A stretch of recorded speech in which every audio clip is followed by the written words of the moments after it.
വീണ്ടും വാർത്തകളിലേക്ക്. BJP കൊടുങ്ങല്ലൂർ കയ്പമംഗലം മണ്ഡലം മേഖലാ കമ്മിറ്റികളുടെ ആഭിമുഖ്യത്തിൽ 19ാമത് സത്യേഷ് ബലിദാന ദിനത്തോടനുബന്ധിച്ച് അനുസ്മരണ സമ്മേളനം നടത്തി. മുഖ്യമന്ത്രി പിണറായി വിജയൻ മാഫിയ തലവനായി മാറിയെന്ന് BJP സംസ്ഥാന വൈസ് പ്രസിഡന്റ് ശോഭാ സുരേന്ദ്രൻ. യുവമോർച്ച നേതാവായിരുന്ന AR സത്യേഷിന്റെ ബലിദാന ദിനത്തിൽ BJP കൊടുങ്ങല്ലൂർ കയ്പമംഗലം മണ്ഡലം കമ്മിറ്റികളുടെ നേതൃത്വത്തിൽ അനുസ്മരണ സമ്മേളനത്തിൽ പ്രസംഗിക്കുകയായിരുന്നു അവർ.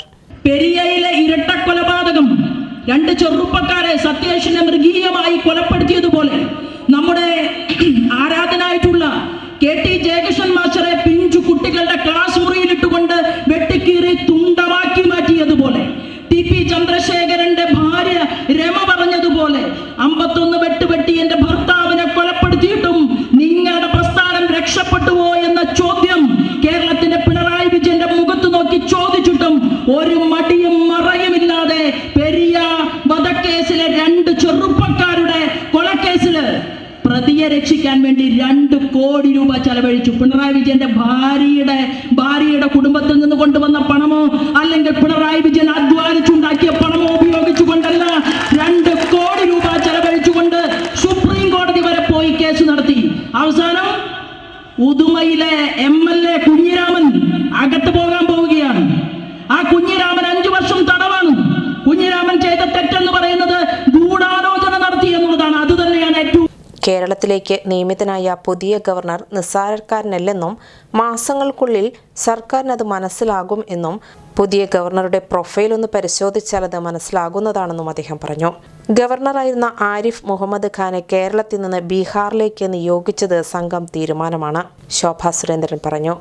BJP മണ്ഡലം പ്രസിഡന്റ് KS വിനോദ് അധ്യക്ഷത വഹിച്ചു. AR Sreekumar, KP Unnikrishnan, Selvan Manakkattupadi, PS Anilkumar എന്നിവർ പ്രസംഗിച്ചു. ടൗൺഹാൾ പരിസരത്ത് നിന്ന് ആയിരങ്ങൾ പങ്കെടുത്ത പ്രകടനം പട്ടണം ചുറ്റി പോലീസ് മൈതാനിയിൽ സമാപിച്ചു.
KR Vidyasagar, LK Manoj, TB Sajeevan, TS Sajeevan, Rashmi Babu, KS Sivaram, Prince Thalassery എന്നിവർ നേതൃത്വം നൽകി.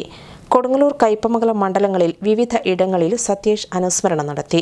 പുഷ്പാർച്ചന സമ്മേളനത്തിലും മണ്ഡലം പഞ്ചായത്ത് നേതാക്കൾ നേതൃത്വം നൽകി.